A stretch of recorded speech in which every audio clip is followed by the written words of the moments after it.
Yo, what's going on, guys? Happy Thanksgiving. Gobble, gobble, gobble. Let's get into these games that are going to get us through this holiday weekend. This is Fourth and Funny Thanksgiving edition. 3, 2, 1. Happy Thanksgiving, guys, and thanks for tuning in to Fourth and Funny on this Thanksgiving Day. Man, I'm sure the smells in these houses are amazing with the food going on. But not only is there great food, but we've got a great lineup of games. There's always been two growing up. Man, we've got a full lineup now. The NFL has gone, hey, we're going to give you an appetizer, a main dish, and dessert, and then leftovers on Black Friday.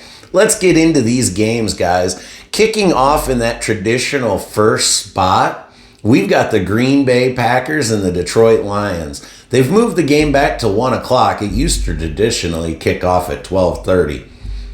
That's the NFL for you, always making some little minor tweaks or major tweaks. That's the NFL, whatever.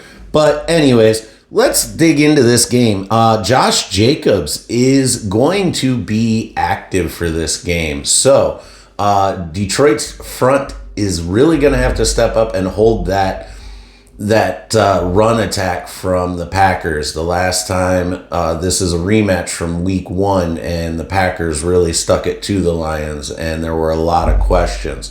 Now, the Lions may have quieted some of those over the few weeks, the past few weeks here, but they're still shaky at best. They've had some shaky games. The Cardiac Cats here had me on the edge of my seat against the 2-9 New York Giants last week. I mean, we had to take that game to overtime, and that was a little disconcerting for that defense. But Jordan Love and the Green Bay Packers coming in on Thanksgiving Day. Let's see if they can carve up that Detroit defense. I don't think so. I think Calvin Shepard is going to take a look at what they did in week 1 and fix those mistakes. Now, as far as the Lions, great news. Breaking late yesterday, Frank Ragnow is coming out of retirement and to rejoin the Lions. Now, to say I'm ecstatic would be an understatement. The words I said and that came out of my mouth yesterday when I saw this news would get bleeped all over this podcast. Oh, wait. No, I said I was fucking excited, guys. Anyways, Frank Ragnow coming back, that's really going to help the center of that front offensive line.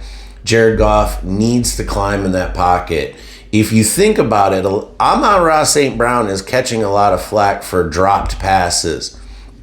If you look at this offense, it looks a lot like Dan Campbell year 1. The timing is off because of that offensive line, which is causing all the timing mistakes everywhere else. Now, yes, they do get to practice that in practice, but they're getting protection in practice versus the game where it's all sped up. So that game rhythm is still a little off. Now, with Frank Ragnow coming back, he won't be playing today. He probably won't be playing in Dallas, but that third week back, he's got to get into a little bit of shape, see what he did while he was off. But I'm excited for Ragnow to be coming back. I like the Lions in this game. It is going to be a close game. It is going to be at home, though. They won last year's Thanksgiving game against the Bears. The Lions really need this game. I talked about this last week where it was do or die in the next couple of weeks for certain teams. And the Lions, of course, was one of them. This is one of those games that they need because coming out of this weekend, the Lions could be from 3rd in the NFC North to the, I almost called it the Central, that's how old I am, to the leaders in the division. Depending on what happens on Black Friday, but we'll get into that game in a little bit here. The Halftime, we're going to talk halftime shows in these picks as well when we talk these games. But the halftime show for the Lions game is going to be Jack White. So if you're interested in that, definitely tune in. Now, for the meat of the day, the middle game, which probably will be one of the most watched. It's being advertised as one of the most watched regular season NFL games ever. And it's going to be Kansas City taking on the Dallas Cowboys.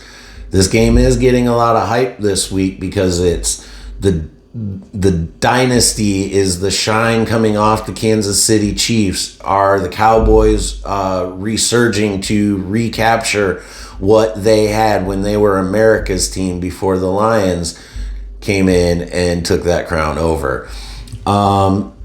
Dak and George Pickens are looking great together. That game last week where they were down to the Eagles and clawed their way back. I don't know if that says more about the Cowboys or the Eagles.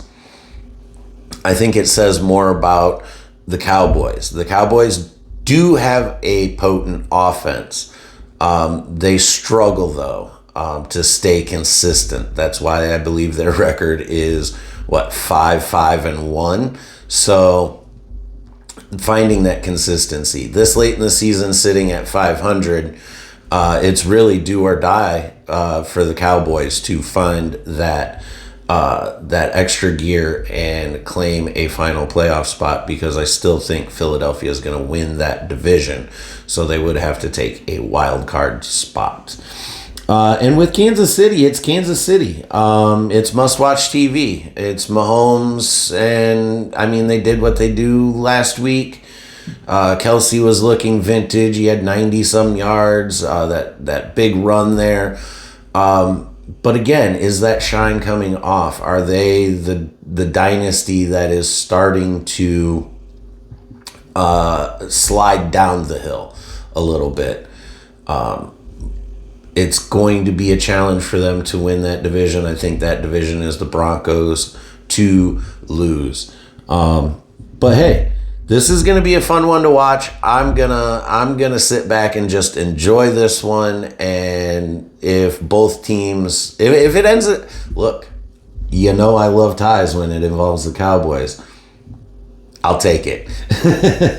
Halftime show on this one is gonna be Post Malone, so I'll definitely be checking out the halftime show on this game 100%.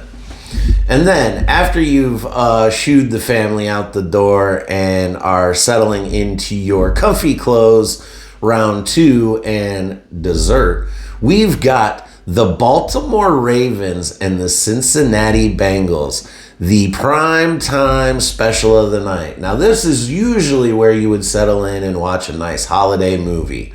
But let's watch this classic together tonight, guys. This has Lamar Jackson coming into Cincinnati to take on Joe Burrow, who is going to be making his return start, and Ja'Marr Chase. Now, I have a math equation for you. What is Joe Burrow plus Ja'Marr Chase minus T. Higgins minus Trey Hendrickson equal? I still think it's going to be a big night for Joe Burrow. That Baltimore defense is shaky. They've still proven that they're not as a dominant defense as they once were. They do have some very good standout players, but the consistency out of that defense is not there. So with the return of Burrow and Chase, even with T. Higgins out, I think that they're going to have an offensive night and light it up. I have one of those feelings that it's going to be one of those 3-4 touchdown days for Burrow, and Ja'Marr is going to get a bunch of yards. Now, as far as Baltimore is concerned, Lamar still doing Lamar things. Baltimore is back atop the NFC North division, which once Lamar came back, everybody kind of thought that they would, because it is, Lamar's the MVP, I don't know that he'll win it again this year. There's some pretty strong cases out there, plus he's missed a lot of time. but then again, proving that he is important to his team. The halftime show on this one is going to be Little John. Yeah!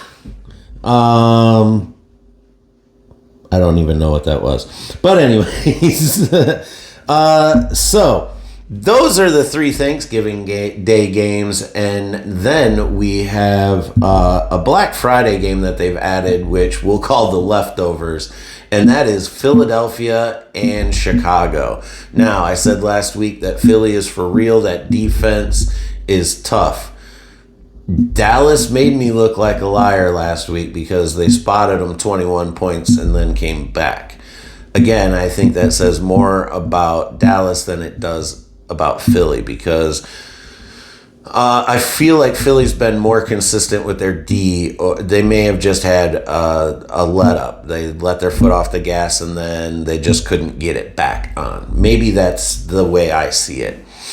But the Philadelphia defense is really, really strong in this one, guys. And I've heard that defense wins championships saying is kind of dead. But if you look at some of these teams leading, they've got some pretty decent defenses. And while even look at Detroit, while their offense may not be what it was last year that carried them to a 15-2 record, their defense is still holding in. Again, Philadelphia, we've seen they've struggled offensively. Saquon Barkley is not Saquon Barkley from last year. A.J. Brown, books on the sideline, throwing a fit, tweets, whatever it is, the always open sign over his locker. They've struggled this year offensively. But they've also shown that they can win those lower score games. Usually it's a race to 30 in the NFL. With the Philadelphia Eagles, it's more of a race to 20. They take that point total and cut it down by 10. You really have to be methodical and take all the points you can, which I don't think Chicago with Caleb Williams is able to do. How long can Chicago maintain this? While they do sit atop the NFC North, got that one right this time, while they do sit above everybody else in that division, I do think a lot of it is smoke and mirrors. They've played some teams. Look at it, they beat the Giants. The Giants are, even after me, a Lions fan watching it last week, the Giants are not good. They fall apart. The wheels fall off. I sat there the whole day going, when's Jameis going to become Jameis? When's Jameis going to become Jameis? So I think that Chicago eventually falters towards the end of the season. I'm hoping as a Lions fan, our last outdoor game of the year happens to be at Chicago. So hopefully we won't have to play for our playoff lives in that game. But and the halftime, I don't know that the halftime show is on this one, guys. I failed. Plus, it's Black Friday. Is there really that big of a halftime show? Everybody's going to be watching the other 3. So what game are you more excited about, guys? Green Bay and Chicago, or Green Bay and Detroit, Kansas City and Dallas, Baltimore and Cincinnati, Philadelphia and Chicago. My pick.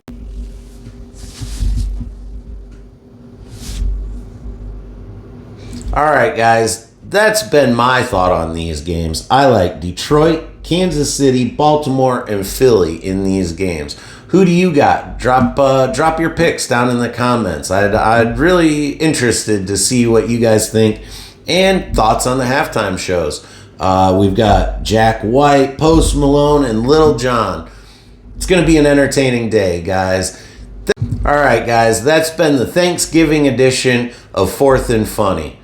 Come back and join us on Sunday as I break down the rest of Week 13 and we discuss 4 topics. Maybe we talk about these 4 games. We'll see you then, Sunday on Fourth and Funny with me, Jake Mattis. Till then, see you guys.